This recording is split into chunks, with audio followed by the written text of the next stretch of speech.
पहलगाम एक खाली tourist destination नहीं है, यहाँ लोग रहते हैं, यहाँ बड़े तादाद में लोग रहते हैं। तो मतलब अभी जो बात हो रही है मतलब डेवलपिंग की, डेवलप होनी चाहिए पहलगाम। ठीक है, मानते हैं हम बहुत बदलाव आया है, कुछ किसी हद तक डेवलप भी हुआ है। जो डिग्री कॉलेज का मसला है वो होना चाहिए पहलगाम में सर। बाकी तो तकरीबन एजुकेशन ठीक ही चल रहा है अभी तक। ये जो दौर की जो एजुकेशन है उसके हिसाब से कहीं पर भी वो नहीं है। अगर फिरदौस बर्रोए ज़मीयस्त हमीयस्त तो हमीयस्त। आदाब नाजरीन, आप देख रहे प्रोग्राम रूबरू और मैं हूँ प्रोग्राम की होस्ट यास्मीन मंजूर। नाजरीन, आज हम आपको रोशनास कराएंगे, आपको रूबरू कराएंगे कश्मीर के मुख्तलिफ सयाहती मकामों में से एक मकाम पहलगाम के आवाम से। जी हाँ नाजरीन, आज हम आए हैं पहलगाम कश्मीर की जानी मानी खूबसूरत और मशहूर सयाहती मकाम में से एक है। यहाँ पर वादी भर से, मुल्क भर से, बल्कि मैं ऐसा कहूँ कि दुनिया भर से यहाँ सयाह आते हैं सैर व तफरी के लिए। अगर देखा जाए तो मौसम गर्मा में यहाँ पे काफ़ी रश होता है सयाहों का। जी हाँ नाजरीन, तो आइए यहाँ के ही कुछ आसपास के इलाके हैं जहाँ रिहायशी है, इनसे हम बात करेंगे और जानेंगे क्या कुछ हालात है यहाँ के। करेंगे बात यहाँ की तामीर और तरक्की को लेकर और जानेंगे इनसे क्या कोई चीज़ पहलगाम को अलग करती है, मुख्तलिफ करती है बाकी सारे मकाम से। बात करेंगे तामीर और तरक्की को लेकर। तामीर और तरक्की की जहां बात आती है तो पहलगाम को डेवलपमेंट के किस मरहले पर देखते हैं आप? अभी डेवलप थोड़ा सा होने लगा है, फिर भी यहाँ के जो पीढ़ी है डेवलपमेंट अथॉरिटी है उसने बहुत ही अच्छे इस बार ठीक ठाक काम किए। और यहाँ पे जो टूरिस्ट प्लेस है यहाँ पे बहुत ही अच्छे से, और जब सबसे बड़ा टूरिज्म एरिया पहलगाम ही है। और पहलगाम में जो हम चाहते हैं यहाँ के लोकल लोग की यहाँ पे बहुत कुछ बनना चाहिए था वो नहीं बन रहा है, क्योंकि ये सबसे गुलमर्ग से, सोनमर्ग से, बाकी जगहों से ज़्यादा बड़ा पहलगाम है। यहाँ पे अगर सयाह 3 दिन के लिए भी, 4 दिन के लिए रुकेगा तो उसके लिए देखने के लिए काफ़ी सारी जगह है। जो यहाँ पे गंडोला के लिए बात हुई थी वो भी नहीं हुआ। उसके बाद यहाँ पे कुछ विंटर स्पोर्ट्स हम लोग चाहते थे होने चाहिए, वो भी नहीं हुए। तो काफ़ी ज़रा यहाँ पे बहुत सारी जगह, आड़ू वैली में, यहाँ चंदनवाड़ी में कुछ इन्होंने बताया था दुदल के लिए हम कुछ करेंगे, वो भी नहीं हुआ। तो अभी यहाँ पे गंडोला की बात जो चल रही थी तो कभी बोल रहे यहाँ से 22 सरन तक हम वो लोग करेंगे, वो भी नहीं हो रहा है। तो हम लोग चाहते हैं कि दिन ब दिन यहाँ पे होनी चाहिए डेवलपिंग, क्योंकि ज़्यादा बड़ा एरिया है और काफ़ी खूबसूरत एरिया भी है। जब हम देखेंगे तो हर एक जगह में मुझे लगता है, मैं खुद भी घूमा हूँ, मैं एक टूरिस्ट गाइड भी था, उसके बाद मैं टूरिस्ट टैक्सी स्टैंड नंबर 2 का प्रेसिडेंट भी हूँ अभी। तो मतलब अभी जो बात हो रही है मतलब डेवलपिंग की, डेवलप होनी चाहिए पहलगाम काफ़ी ज़्यादा, तभी यहाँ पे टूरिस्ट को भी लगे कि हम आए कहाँ। पहलगाम तो अपने आप में एक हकीकत है दुनिया की।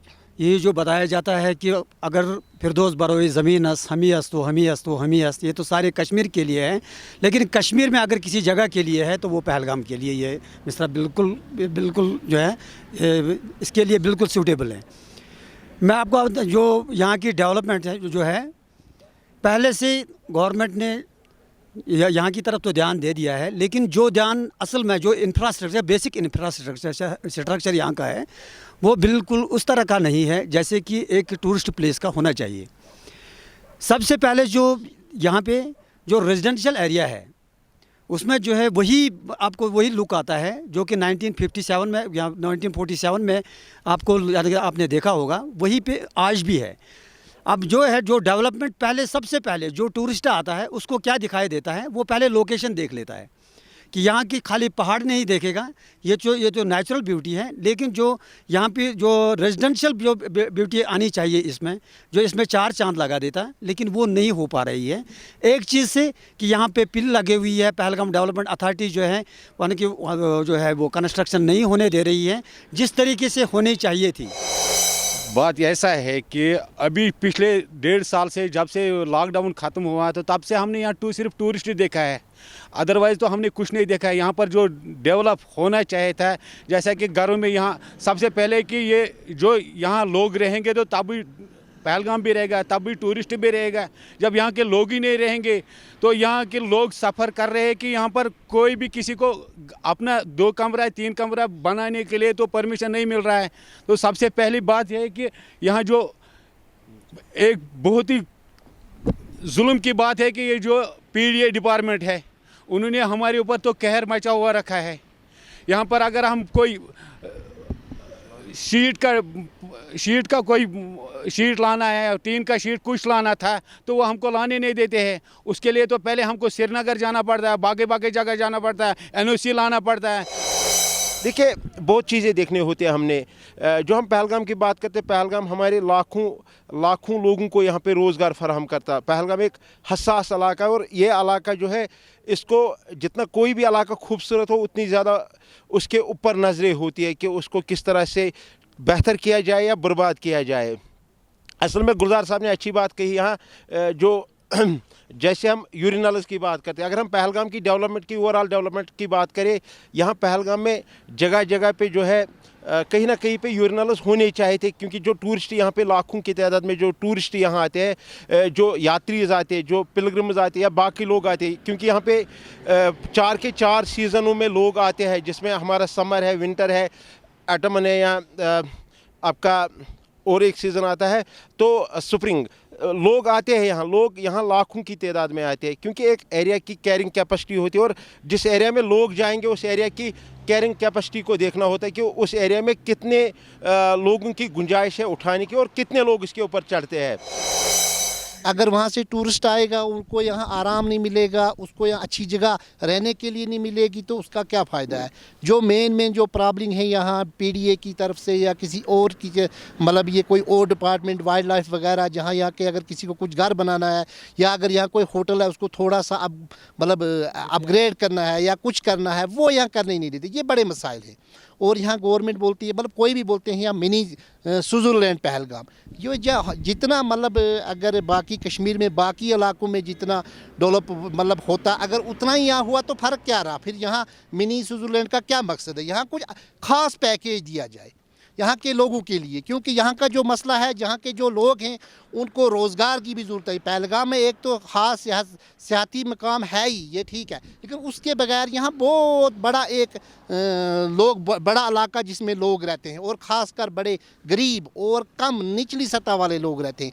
इन चीज़ों पर ख़ास कर ध्यान दिया जाए। हम ये चाहते हैं कि पहलगाम के लोगों के लिए यहाँ की जो मसले मसाइल है उनको देखा जाए, उन पे थोड़ा गौर किया जाए और यहाँ एक ख़ास पैकेज किया जाए, पैकेज गवर्नमेंट की तरफ से। अगर देखेंगे तो हमें पहलगाम के लिए गवर्नमेंट की तरफ से खाली अगर टूरिस्ट आता है उसके बगैर कुछ नहीं मिलता, कोई ऐसा ख़ास जैसे यहाँ गंडोला है, कुछ है, कोई ऐसी चीज़ है, इसकी हम बड़ी उम्मीद करते हैं, हमें कुछ ख़ास मिलना चाहिए। रेजिडेंशियल हाउसेज जो है उसको रेंटल के लिए उसमें परमिशन दे देते हैं, लेकिन उसको उसके लिए उस दर्जे का बनाने के लिए उसमें भी रिपेयरमेंट चाहिए या उसमें कोई डेवलपमेंट के लिए उस तरीके के उसमें जो है फैसिलिटी चाहिए। लेकिन जब नहीं होगी, जब वो फैसिलिटी उसमें नहीं होगी तो उसका मतलब ही नहीं निकलता है कि यहाँ पे जो है जो रेजिडेंशियल हाउसेस के जो बनाना था तो वो नहीं बन पा रहा है उस स्टैंडर्ड का। सबसे दूसरी बात है कि जैसे हमारे साथियों ने भी बता दिया कि यहाँ पे गंडोला की बात हुई थी, लेकिन वो भी नहीं हो पा रहा था। बहुत बड़ा स्कोप है पहलगाम में, यानी कि बहुत बड़ा एरिया है। यहाँ पे जितने भी जो यानी कि अगर समझ लीजिए कि हफ्तों भर भी यहाँ पे टूरिस्ट रहेगा तब भी वो पूरा पहलगाम नहीं देख पाएगा, इतना इसका यानी कि एरिया है। लेकिन यहाँ पे जो है महदूद है, जो देखने की चीज़ें वो महदूद है। वो यहाँ पर भी वही देखता है, चंदनवाड़ी में भी वही देखता है, आड़ू वैली में भी वही देखता है।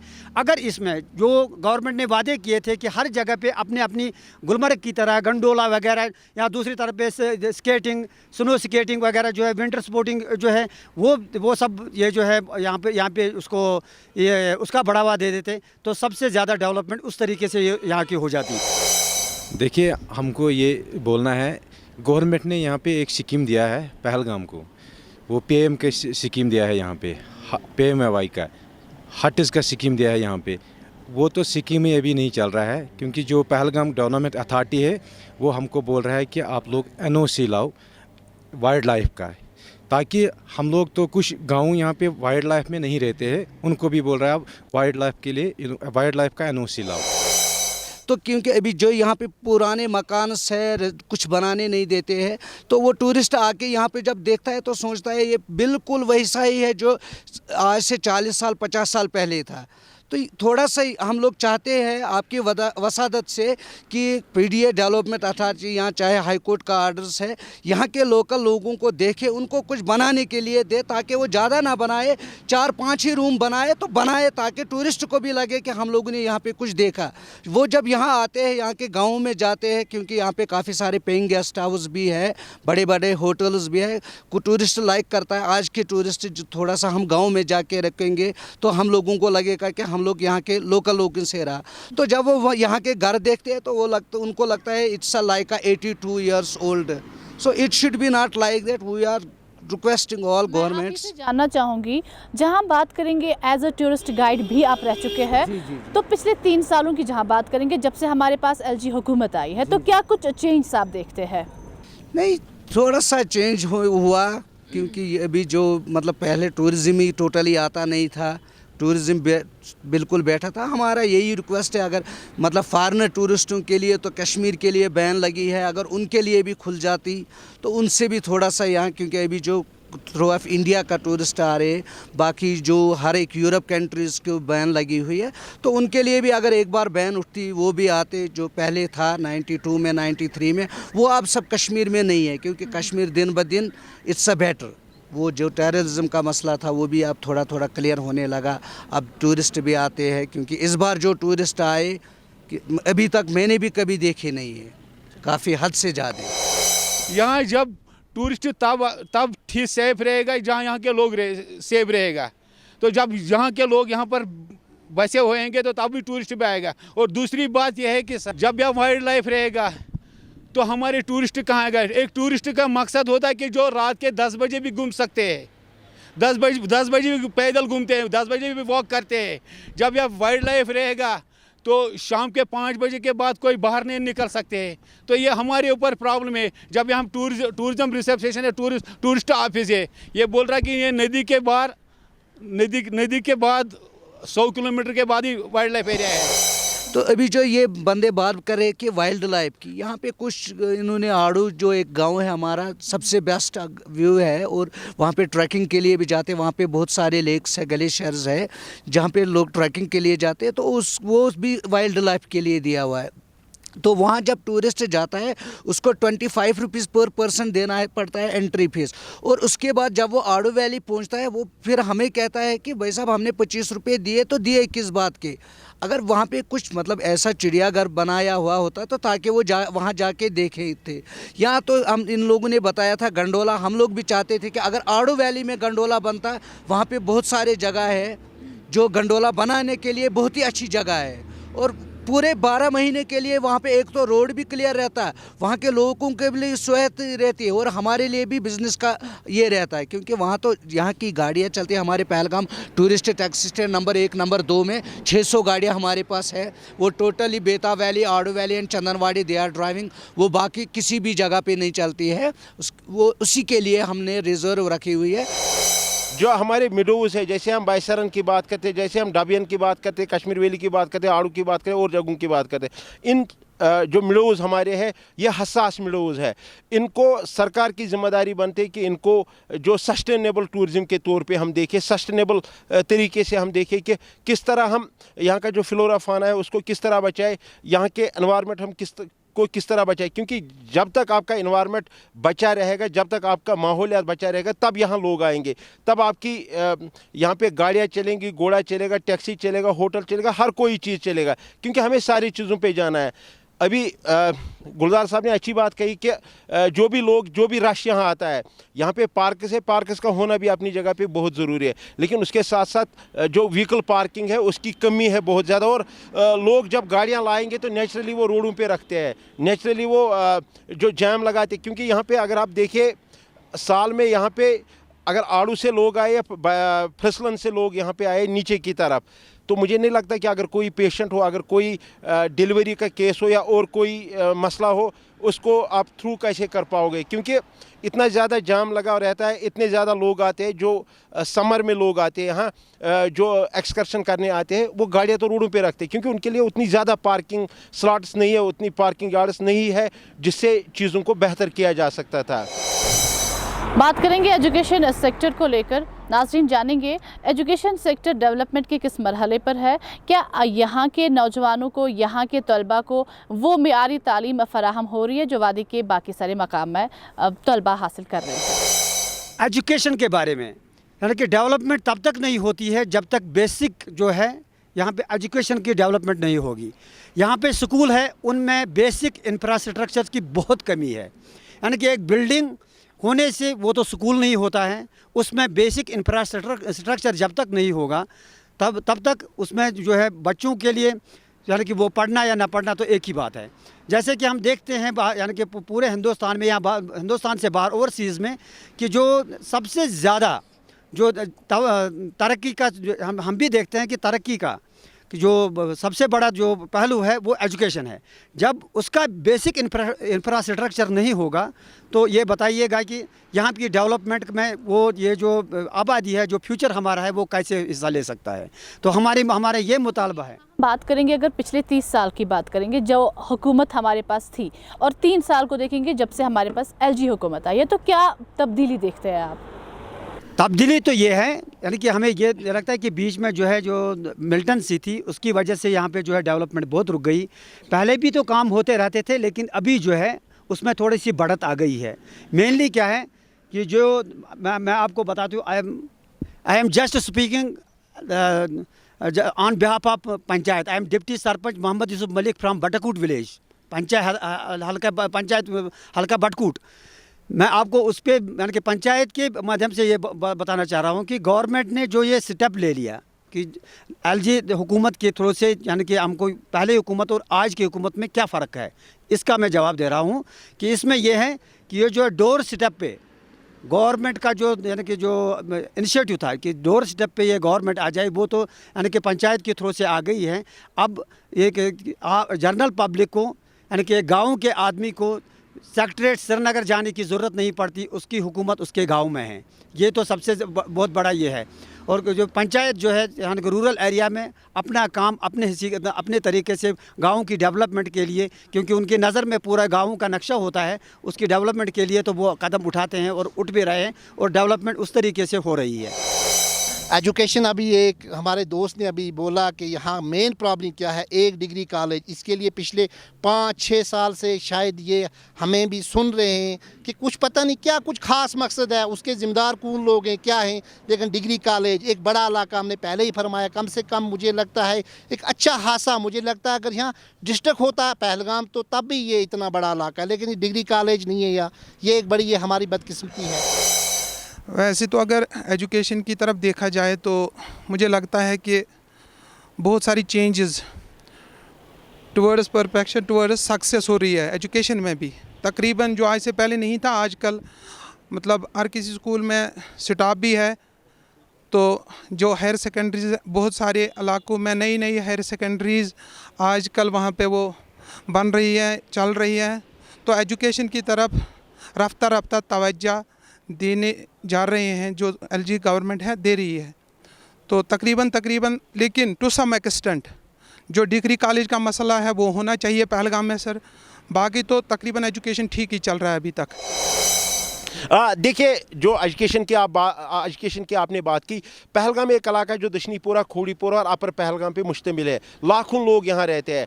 असल में तालीम में तो मैं आपने कहा कि यहाँ पे ड्रॉप आउट की रेट बहुत ज़्यादा है। जैसे 12वीं के बाद यहाँ ड्रॉप आउट लोग होते हैं। रीज़न क्या है? यहाँ पे कॉलेज, डिग्री कॉलेज नहीं है। अगर आप कुकरनाग को देखोगे 2 डिग्री कॉलेज, अगर आप डूरू को देखोगे 2 डिग्री कॉलेज, शांगस को देखोगे 2 डिग्री कॉलेज, अनंतनाग को 2 डिग्री कॉलेज, बिजवारा को कॉलेज, पहलगाम को नहीं है। असल में यहाँ पे मैंने काफ़ी वक्त से ये चीज़ मतलब उठाया था, उजागर किया था हमने अपने प्लेटफॉर्म्स पे। असल बात यह है कि हमें डिग्री कॉलेज 2019 में मिला था, 18 के बाद 19 में मिला था और उसके बाद उसको कोर्ट की नज़र किया गया। असल में जो मैं अब ये बात यहाँ नहीं करना चाहता, लेकिन थोड़ा मजबूरी है, सियासत हुई उसमें।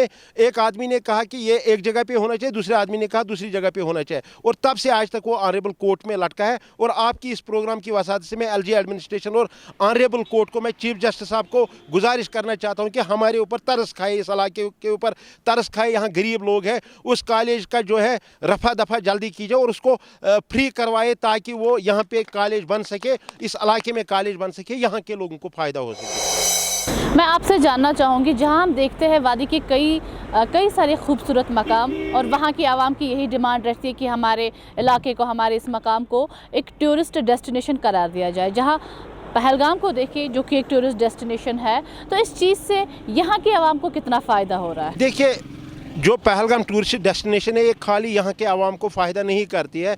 अगर हम पूरे साउथ कश्मीर की बात करें, अगर हम पूरे कश्मीर की बात करें, अगर हम पूरे जम्मू कश्मीर की बात करें, इवन नेशनल लेवल पे अगर हम बात करें, नेशनल लेवल पे भी लोग यहाँ पे रोज़गार कमाने आते हैं। यहाँ पे मैंने पहले कहा कि यहाँ पे नियर अबाउट 10,000 पोनीवालाज है जो रोज़गार कमाते, जो अपने आप को चलाते, अपने साथ और लोगों को चलाते। इसी तरह हमारे टैक्सी वाले हैं, मुझे लगता है कि 100 हमारे टैक्सी वाले, टूरिस्ट टैक्सी वाले हैं। वो लोग जो है वो खुद को चलाते हैं और खुद के साथ अपनी फैमिलीज़ को चलाते हैं, अपने घरों को चलाते हैं। उनके साथ अगर हमारे होटलियर है, होटलियर शायद खुद को ही नहीं चलाते, उनके साथ एक स्टाफ होता है, उनके साथ एक स्ट्रेंथ होती है मैन पावर की, उसको वो चलाते हैं। इसके साथ साथ हमारे टेंट वाले हैं, जिस तरह से यात्रा में हमारे टेंट वाले होते हैं, जिस तरह हमारे पोर्टर्स होते हैं, डांडी वालाज होते हैं, हमारे वर्कर्स, जो भी वर्कर्स होते हैं वहाँ, तो वो अपने आप को चलाते हैं, अपने साथ साथ अपने घरों को चलाते हैं। इससे ये फ़ायदा होता है। आपके सवाल का मैं जवाब देना चाहूँगा कि यहाँ के लोग जो भी काम करते हैं, उस काम से जो भी पैसा आता है, उस पैसे का एक बेहतर इस्तेमाल होता है। एक तो यहाँ की उनकी फैमिली चलती है, उसके साथ साथ जो आपका एजुकेशन सिस्टम है, अगर आप देखिए 2011 पे आप जाइए कि यहाँ पे एजुकेशनल जो लिटरेसी रेशियो बहुत डाउन था, लेकिन आज बहुत ऊपर आया है।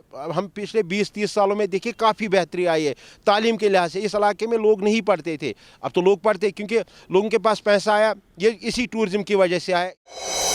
यहाँ पे चंदनवाड़ी की बात मैं कर रहा हूँ। दुदल जो आपने सुना होगा, दुदल एक फेमस जगह बनी थी, तो दुदल के लिए इन्होंने बताया था, वो भी हुआ नहीं। वहाँ पे एक ब्रिज का काम भी इन्होंने लगाया था। उसके बाद गवर्नमेंट का जो काम करती है दुदल का, इन्होंने कम से कम मेरे हिसाब से अगर ज़्यादा ने 50 लाख रुपया खर्चा किया होगा ब्रिज बनाने के लिए, और लास्ट में जब देखा 1 साल के बाद वो ब्रिज बिल्कुल ही बीच में ही ऐसे ही रुक गया। क्यों रुक गया हमें कुछ पता ही नहीं है। फिर हमने उन लोगों से कहा कि बोला इसका ऑर्डर है, अभी रुको। उसके लिए इन्होंने बताया था रोड बनाएंगे।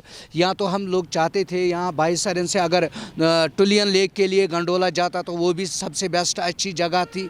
और पहलगाम में जब हम देखेंगे खाली हर एक जगह पे ओनली द गार्डन, ये पार्क, ये पार्क, ये पार्क। जब पहलगाम में 3,000-4,000 गाड़ियां आती है तो कोई पार्किंग ही नहीं होती है उनके लिए। गाड़ियां बीच रोड में होती है। क्यों रोड पे होती है? फिर ट्रैफिक पुलिस या J&K पुलिस उनके लिए चालान।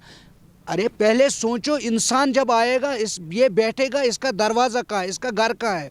बैठने के लिए तो कोई जगह नहीं है, खाली पार्क। यहाँ पे अगर आप मैडम देखोगी, यहाँ से लेके पूरे वहाँ डियर पार्क तक खाली आपको गार्डन दिखेंगे। इस गार्डन के साथ हमें गाड़ी की पार्किंग भी चाहिए थी ताकि ट्रैफिक जाम ना हो, कुछ ना हो।